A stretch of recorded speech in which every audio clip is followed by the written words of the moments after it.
Hey guys, welcome to episode 18 of Scribbles with Jonathan. I'm your host, Jonathan Rector, and today we're going to take a look at drawing the ladies. This is the first video, so I will go into a little bit more, but this is just a general outline of some things that I've picked up that may help you out. The first one is the triangle method.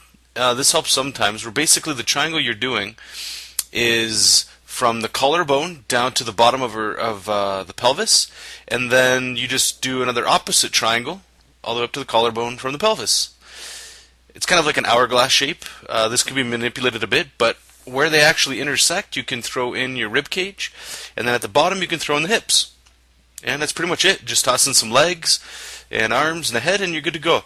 I find this method sometimes helps if the person's just standing there, they're kind of walking. If it's a little bit more of a dynamic or exaggerated pose, definitely I go into a little bit different. But I don't use this method too often. Here I'm just quickly going in with a darker lead, just so the camera can pick it up a bit. I will say right now, however, that there's tons of ways of drawing things, especially females. I usually find that the females in comic books anyway, they're the ones that have the most different style, quote unquote, for the artist, because you get people like Adam Hughes that draw very simple lines, and then you might get somebody like Jim Lee, to pull it off the top of my head.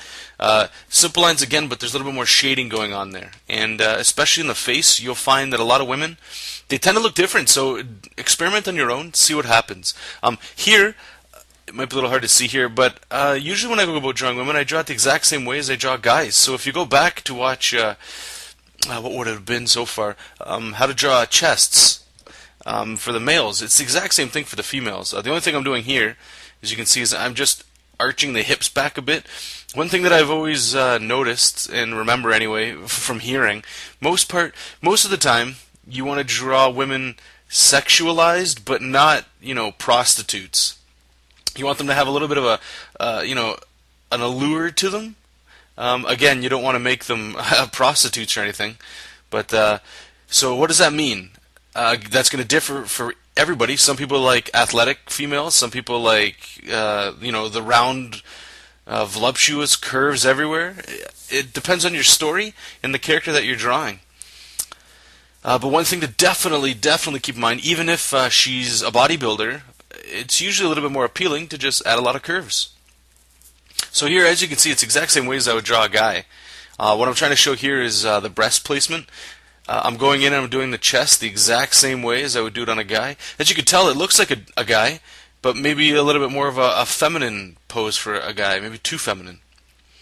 And one trick that I like to do when drawing breasts, anyway, in this case, they're a little bit larger than normal than I would normally do.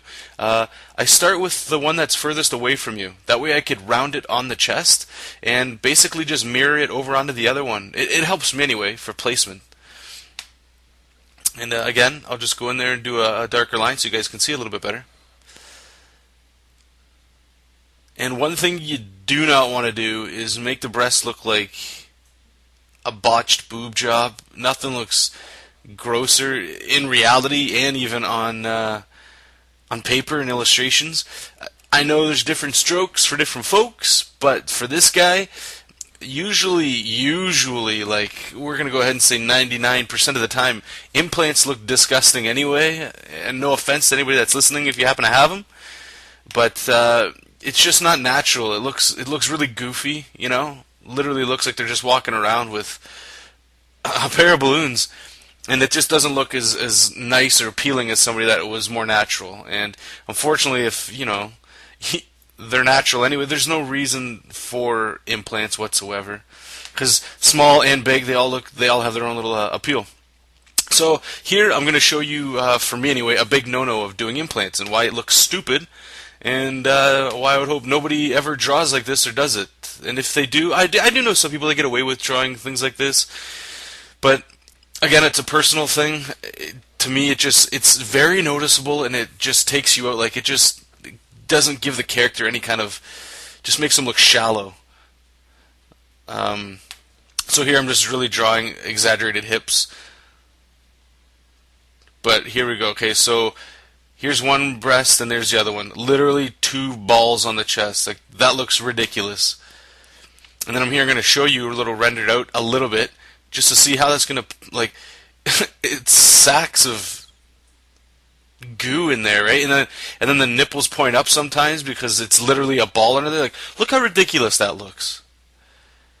And I struggle to understand how some people would look at that and think that's absolutely wonderful. You've essentially turned the female figure to this point into a toy. Like, look at that.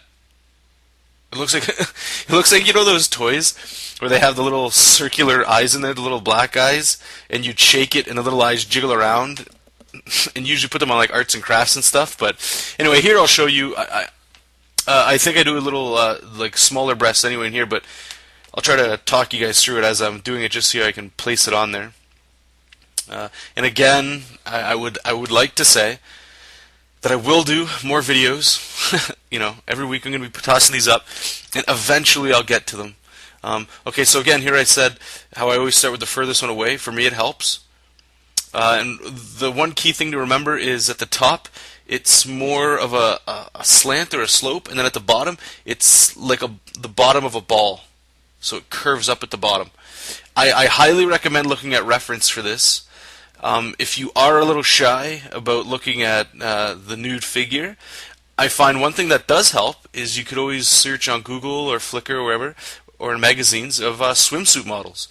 Now, the only thing you got to be watching out for here is swimsuit models that are wearing bikinis. And bikinis act like bras, and they hold the breasts up a bit, which is actually probably pretty good, because when you're drawing even superheroes, I find, you know, it is a costume, so I would imagine in the costume they'd be wearing... See, the left breast is a little to the left too much. I should have fixed that up. It looks like it's pointing away. But going back to the bra thing, the breasts, they're held in there, so they're going to affect differently. Like, gravity isn't completely taking over. So definitely do the reference. I'm not saying look at pornography. You know, if that's what you got to do to look at certain things, by all means go ahead. If there's one thing that's good on there is you can get some dynamic poses, I guess. But, I mean, if you know how to draw the figure, I don't think you need to look at that stuff. But here, I'm just going to show you a front-on view real quick. Again, this could look just like a guy. I did give him a little bit bigger shoulders. But here I'm just trying to accentuate the thing that I was telling you about. This is, you know, as if gravity was affecting them. It pulls it, you know. And sometimes the skin rolls up a little bit in the middle. But sometimes the nipples set up a little bit higher, and sometimes they go a little bit lower. And here I'll just outline it here so you can see a little bit more. Basically it. I'll try to go into another video again just to show you guys breast placement a little bit better. But yeah, thank you so much for watching. You can get a hold of me on my Twitter. My username is artbyjar, and check out my website at jonathanrector.com. Don't forget to subscribe to the videos and keep yourself up to date. And I hope you guys have an awesome week and a weekend. And I'll see you guys on Monday, and we'll take a look at something else. So keep the lead and the stylus is burning, you guys. And again, have a fantastic weekend. Bye. Oh, video's still going. Sorry, this is one thing I did want to show you real quick, was the navel. For a male, it's the top one there where it kind of curves down. And for a female, it looks like a teardrop. Okay, so I'll talk to you guys later. Take care.